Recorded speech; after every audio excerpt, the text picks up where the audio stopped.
Let's talk about managing back taxes and how to sort things out. Here's an overview I want you to pay attention to. So when we talk about managing back taxes, it's really important to understand that when tax time comes along, sometimes the last thing on your mind is actually sending Uncle Sam his cut of your profits, right? It makes sense. When you're trying to really stay on top of your 1,000 moving parts, it's really tempting when you really think about it to push the thought of taxes aside for another day, but you should not do it. Okay. So when we talk about back taxes, what are those? Your unpaid tax liability is also known as back taxes. And back taxes are all income taxes owed from prior years that you have not paid by the due date. And we're talking about not only federally, but also state-wise. So if you find yourself behind on your taxes, the first rule is not to panic. Do not panic at all. I mean, stories of the IRS throwing people in jail for delinquent taxes are greatly exaggerated. That consequence is usually reserved for those who purposely commit tax evasion, not small business owners like you. And in fact, the IRS offers several flexible solutions to help you with your back tax burden, whether you are a business owner or you're an individual taxpayer, if you will. And so what happens if you don't pay your taxes? Let's first talk about that. Now, the IRS is actually a stickler about getting paid on time. But if you don't meet their deadline and let your tax debt continue to accumulate, the IRS initiates the following process. So you will hear from them with a reminder letter. That's the first thing. So if you miss the filing deadline and neglect to file your return, the IRS collection process begins with a letter detailing the penalties and interest you will be charged for non-payment. And you also have penalties actually begin to apply. So if you have not contacted the IRS in good faith about your inability to pay, they will add the following penalties to your tax amount. So you have the failure to file penalty. This is 5% of your unpaid tax debts. So this applies to each month your return is late, not including filed extension month, but cannot exceed 25% of the total in unpaid taxes. And you also have the failure to pay penalty. That's 0.5% of your unpaid tax debt. It applies each month that your overdue taxes remain unpaid. So you have failure to file and you have failure to pay. So the failure to pay penalty actually will never exceed 25% of your unpaid tax amount. And interest starts accruing. The IRS may apply tax levies against your assets. Okay, so they do have, and the IRS will file a substitute return for you. By the way, boss, welcome back to the show. It's really a pleasure to have you here. Make yourself comfortable. You are going to enjoy today's conversation.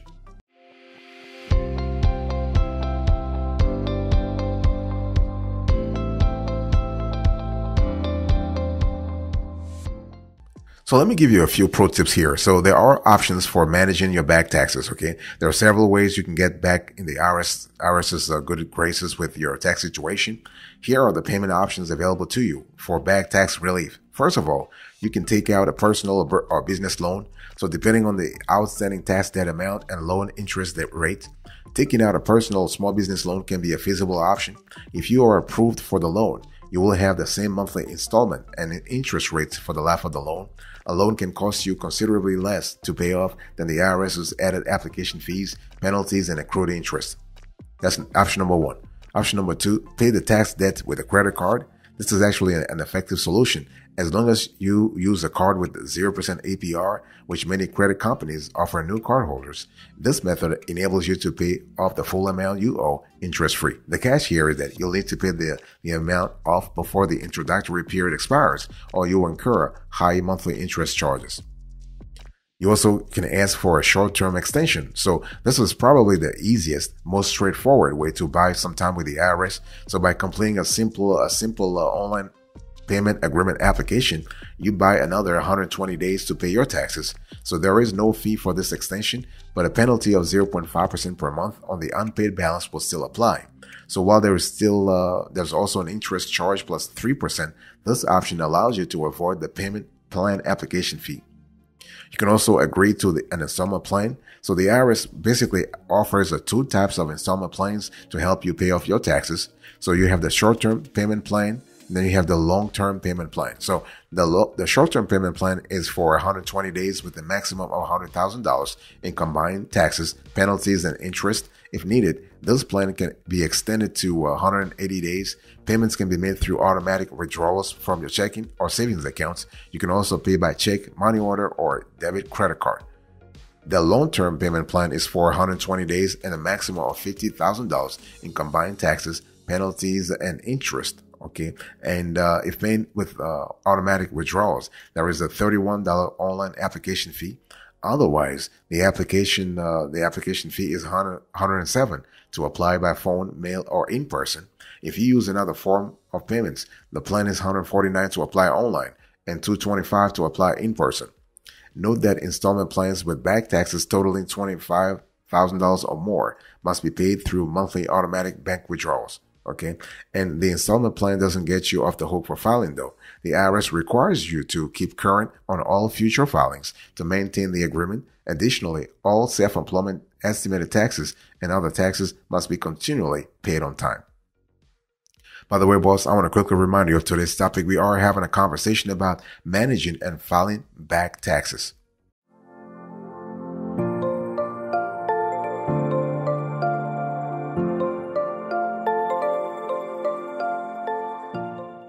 Another strategy you want to think about is to make a deal with an offer in compromise, an OIC. So basically, an OIC gives taxpayers a chance to cut a deal with the IRS and pay less than they owe. This option is not open to just anyone, though. So to be approved for an OIC, the IRS must have doubt that they can collect the full tax bill amount from you in the foreseeable future. An alternative condition is the full payment of your back taxes bill. So if you can prove to the IRS that if you pay this, it will cause you economic hardship, then they will really be willing to sign with you an OIC. Now, an OIC cannot be completed with a simple call to the IRS.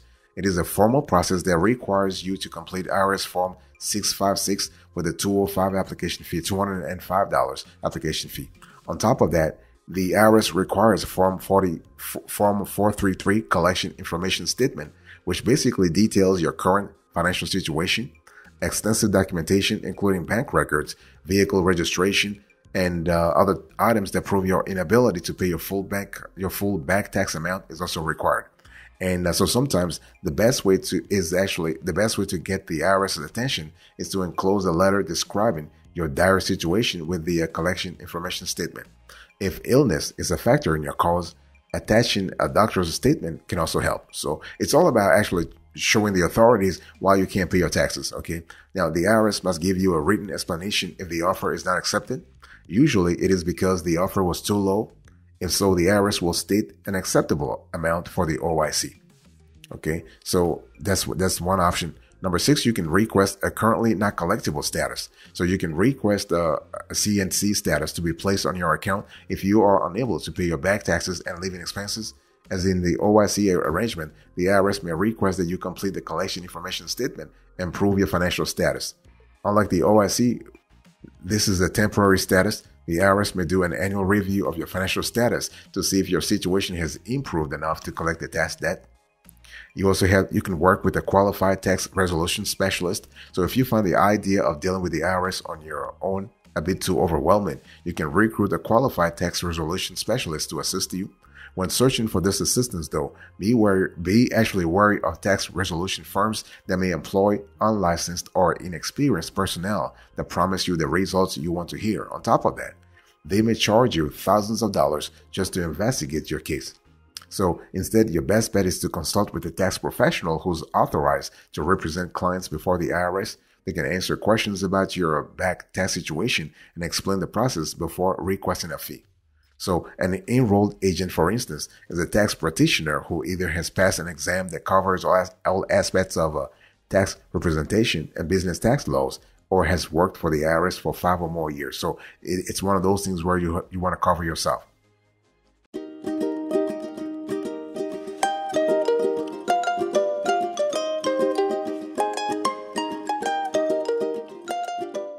So let's quickly talk about the steps you need to really think about here when we talk about managing and filing back taxes. It's really important to understand that, again, I want to go back to the fact that if you do not file taxes on time or at all, you are basically you are facing several types of dire scenarios, right? So the IRS can actually penalize you, can charge additional interest, can withhold any tax refunds you might be entitled to, can file a return for you, can seize your assets, can actually ask the State Department to prevent you from renewing your passport. So you do have, there are a lot of very dire, negative, unfavorable scenarios that are really awaiting those who are not filing their taxes on time, if at all. And it's one of those things where you need to understand taxes become back taxes when you are above the deadline, right? Because every year you need to file a tax return and pay any taxes you owe based on that return. Okay, so even if you suspect you might not owe taxes for the year, you still need to file. It's the law. It's really the law. Even if you need more time to file, you should still pay your taxes by the deadline. That's because fines are based on the amount you owe the IRS. Paid taxes means no fines for you. So always pay your taxes. Simply estimate your tax bill and pay it through the IRS payment portal. So it's one of those things where you have to understand that you have flexibility, but you have to pay your taxes. You have to file your taxes not only at the federal level, but also at the state level. If your state has an income tax sort of model, you need to file. And if you have the funds, there are a lot of ways to actually satisfy your tax obligations. If you are able to pay the full amount, you can pay online using a bank account, debit card, credit card, or a digital wallet service like PayPal. And payments by check or online payments from your bank account using IRS Direct Pay are actually fee-free. Additional processing fees applies if you pay by credit card, debit card, or digital wallet. And businesses or individuals with an account on the electronic federal tax payment system can make payments through that system with a bank account as well. So this is kind of cool. And again, it's all about having the flexibility to actually show authorities that you are a law-abiding citizen. By the way, boss, I want to quickly remind you of today's topic. We are having a conversation about managing and filing back taxes.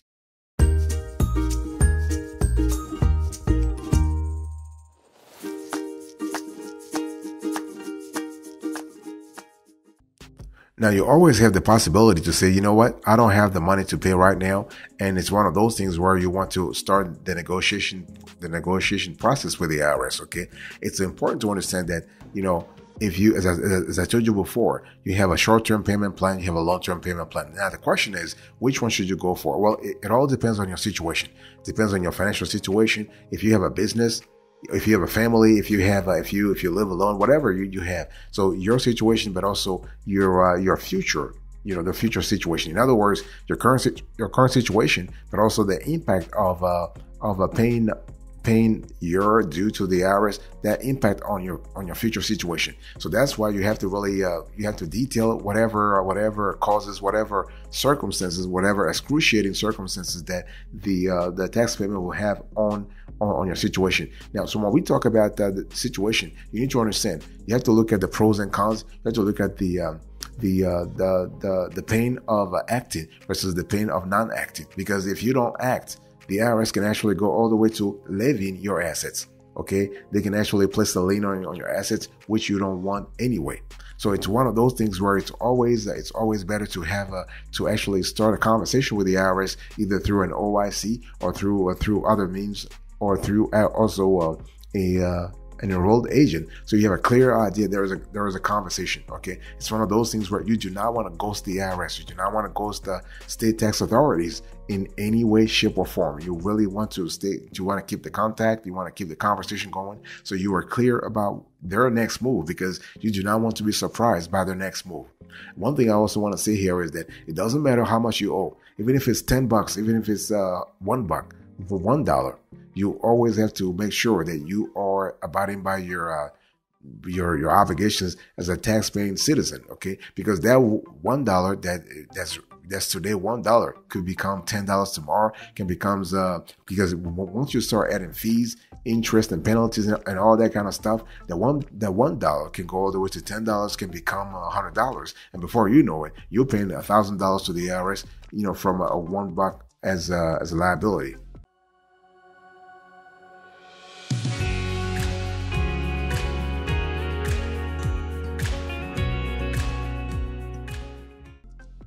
Remember that when we talk about back taxes, it's really important to understand that you are able to qualify for an extension. You are always able to qualify for an extension. Okay, if you know you will file late, You can complete Form 4868 to request an extension.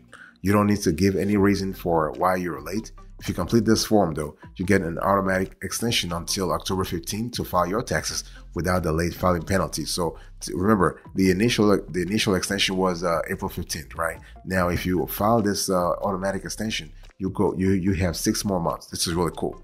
Now, however, and this is a big however, keep in mind that even if you receive the extension, you are still required to make tax payments on time. In other words, if you know you are going to owe taxes, you still are required to pay what you owe or an estimate by the standard deadline. If you don't, you may incur other penalties. And if you are a business owner who is required to make quarterly estimated tax payments, you should still make your estimated tax payments on schedule regardless of your extension request. And it's important to know that regardless of whether you are granted the extension or not, you still owe all your taxes plus interest. Interest can add up real fast, particularly on large balances, so do not delay paying what you expect to owe if you are able.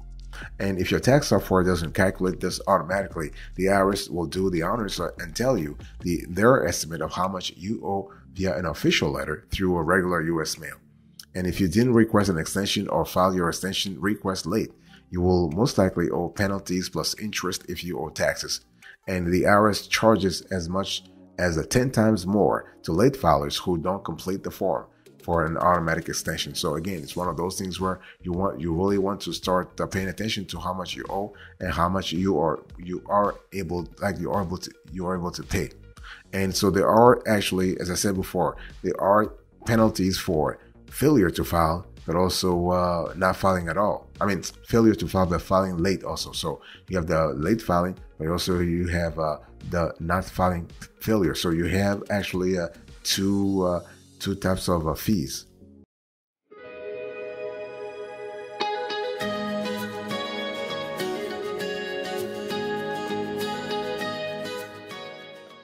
Now, there are some people who actually hope that by not paying taxes or having back taxes, the back taxes will they will expire. So the big question is, will back taxes ever expire? Basically, the answer to that is no, because there is technically no limit to the number of years for which you can file back taxes. However, there are stipulations, regulations, and processes in place that tend to prevent most taxpayers from getting more than a few years behind without being well aware that they owe the IRS money. So the IRS charges taxpayers a failure to file penalty and a failure to pay penalty. So that's basically, as I said before, the penalty totals 5% every month, and the fee is kept at a total maximum tax penalty of 25%. And however, the total fees do not grow indefinitely. So if you haven't filed taxes for several years, the IRS may decide to settle your tax bill by setting up a levy on your wages or bank account. And this can result in a garnishment of wages or other income. Okay. And it's one of those things where the IRS may also file a notice of a federal tax lien, which can impact your financial options in the future. And a tax lien by the IRS can limit your ability to take out loans or use your credit. A lien can also limit your sale of property or assets, as the government will now have a say in your transaction and will take the tax payment owed from the proceeds of any sale. In an absolute worst case scenario, the IRS can punish those who have been willfully avoiding filing taxes with up to 5 years in prison and up to $250,000 in fines for tax evasion. So it's one of those things where you have to really think about how this can really affect you. Now, there are some consequences in other areas. Like there are many other areas where you can run into issues by not filing taxes. In addition to missing out on possible tax refunds, there are several areas of your life that require you to present your recent income tax returns. If you haven't filed your taxes recently, you won't have any tax returns to present. Think about it, because you may be asked to show your recent tax returns when you apply for a passport, for example, and you also you'll almost certainly be asked for tax returns when you apply for a mortgage, rent, or other loan. You may also be asked for your recent tax returns when you apply for health insurance. So your own or your child's financial aid applications for college require your most recent federal income tax returns as well. Finally, your retirement benefits like Social Security and Medicare are tied to the income reported on your tax return. So failure to actually file your tax return for many years can jeopardize your future income when you really think about it. So the bottom line here is what? You really want to take the things into your own hands or seek professional expertise to kind of help you out so that you are actually back on track when it comes to regulatory and fiscal compliance.